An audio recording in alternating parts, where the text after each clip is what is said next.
नमस्कार, आप देख रहे हैं रॉयल बुलेटिन। और आज की सबसे बड़ी खबर कानपुर देहात से है, जहां जिला विकास समन्वय एवं निगरानी समिति यानी कि दिशा बैठक एक राजनीतिक अखाड़े में बदल गई है। बीजेपी सांसद देवेंद्र सिंह भोले और पूर्व सांसद अनिल शुक्ला वारसी के बीच ऐसी तीखी बहस हुई कि विकास की चर्चा पीछे रह गई और नेताओं के आरोप प्रत्यारोप सुर्खियों में आ गए।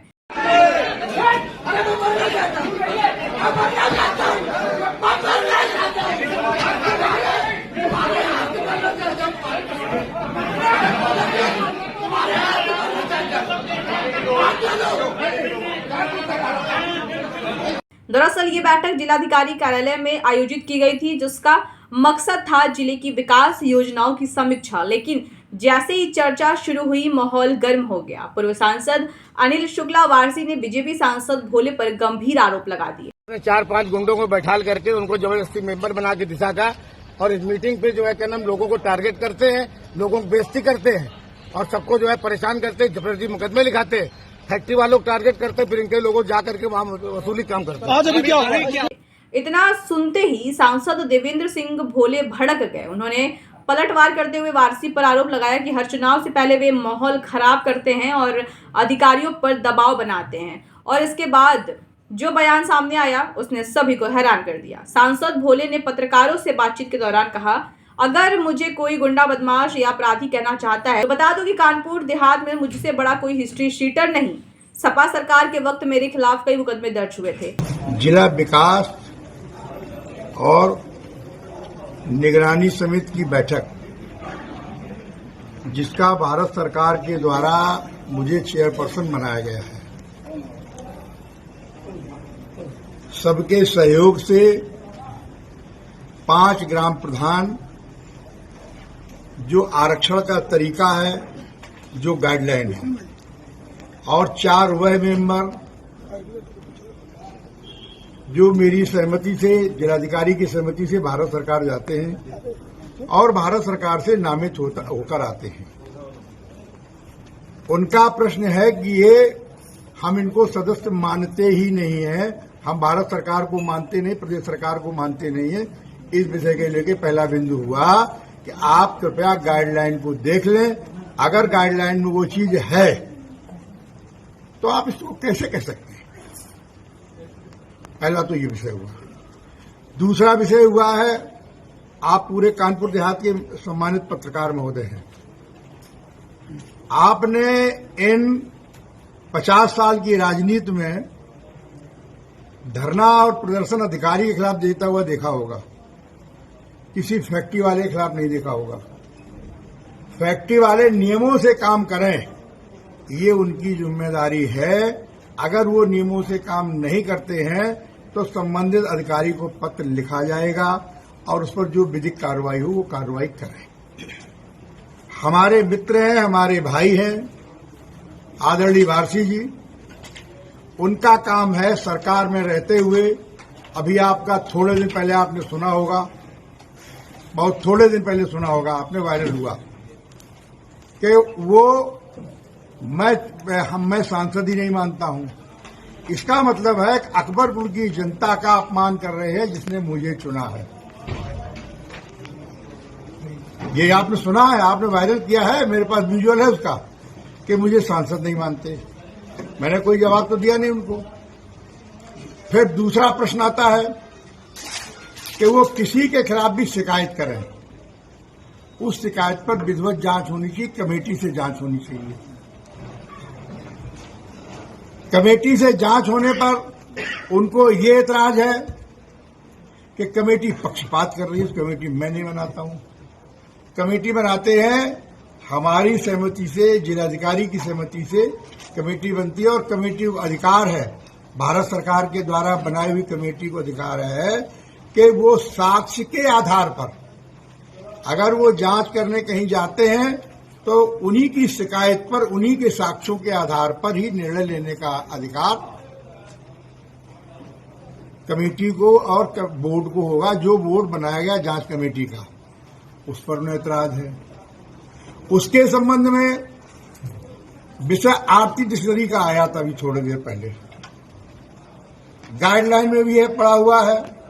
आरती डिक्शनरी ने विगत जांच में एक पत्र भेजा जिलाधिकारी महोदय को कि कमेटी का कोई मेंबर नहीं जाएगा। मुझे सूचना मिलती है, मैं कहीं व्यस्त था, हमने कहा ठीक है आप लोग जांच करके आओ। वही जांच रिपोर्ट आई जो पहले जांच करने गई थी, वही दोबारा आ गई। दोबारा मैंने जाकर के इस विषय को लोकसभा में 7 तारीख को ग्रामीण विकास मंत्रालय के माननीय मंत्री जी के समक्ष रखा, और अकेले नहीं रखा, बहुत सारे मेंबर पार्लियामेंट के समय रखा कि दिशा की बैठक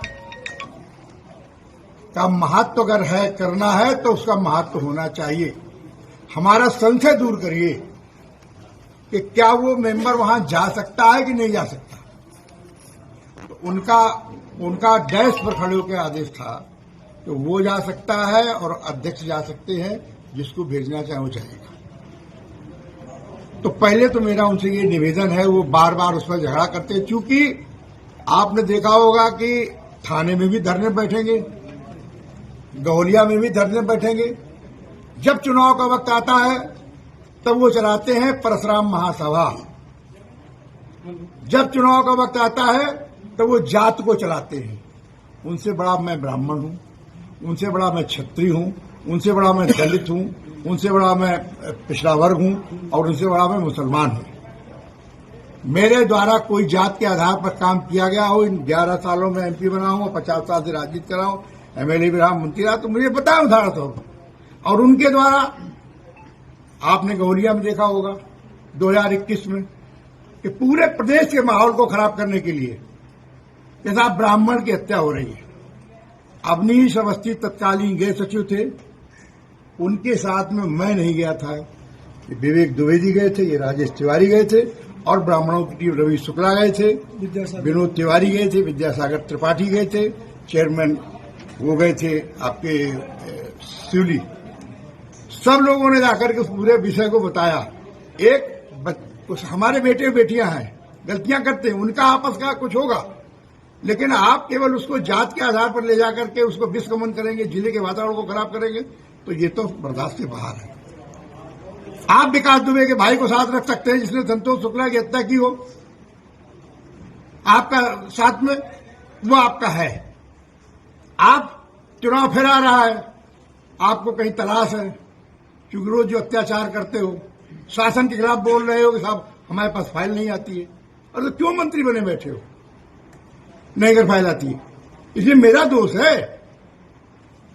तो वो आप उसी तरीके से इस वातावरण को वो विषाक्त बनाने के लिए कि चूंकि इसका चेयरपर्सन में हूं, तो उस चेयरपर्सन होने के नाते मुझे अपनी गंभीरता का ख्याल रखना चाहिए, और कोशिश करता हूं गंभीरता का ख्याल रखूं।